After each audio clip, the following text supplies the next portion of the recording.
This is a strawberry. As an organism, it is made up of millions of tiny cells, proteins, tissues, and genetic materials that make up the organism as a whole, called a strawberry. Metaphorically, it can also represent a single human cell. When slit open, we can see all of the proteins, microbes, and parts within the cell that make up the entire cell as a whole. This particular strawberry is already dying because it has been picked from the nourishing vine that supplies it its life-giving oxygen, water, and minerals from the soil below. The only reason it is still alive is because it is surviving on the last oxygen, water, and minerals that its vine gave it before it was picked. Its days are numbered.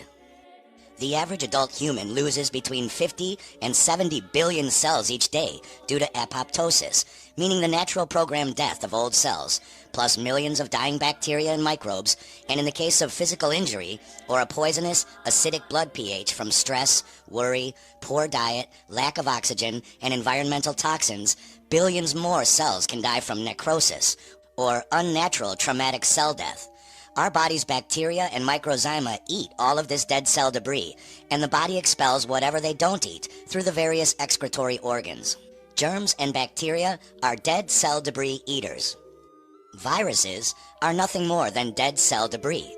Virologists observed in the late 1960s that when certain cells die either naturally or by being poisoned in a petri dish, the surface proteins morph into spike proteins, which they call virions, and the bulbous surface reminded them of the sun's solar or halo.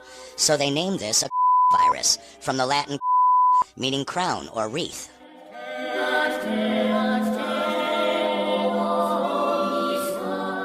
This is a cell. This is dead cell debris, or a virus. Cell, virus. This virus did not kill this cell.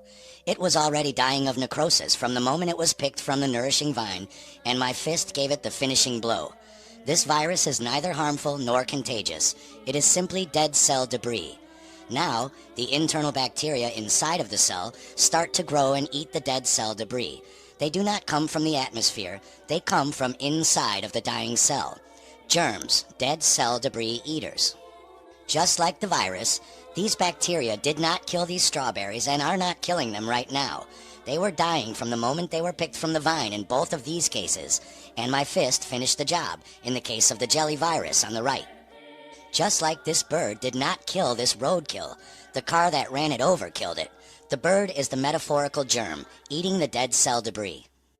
Unfortunately, the early pioneers of virology like Virchow, Pasteur, Crook, and later Enders noticed that they always found these bacteria and germs in the tissue samples of people who had died or suffered from a disease, and they just assumed they must have been the cause of the disease, since they were always there. They didn't yet notice the bacteria were coming from inside the dying cells themselves. No different than noticing the rooster crows just before the sun rises, and assuming that rooster crowing must cause the sun to rise.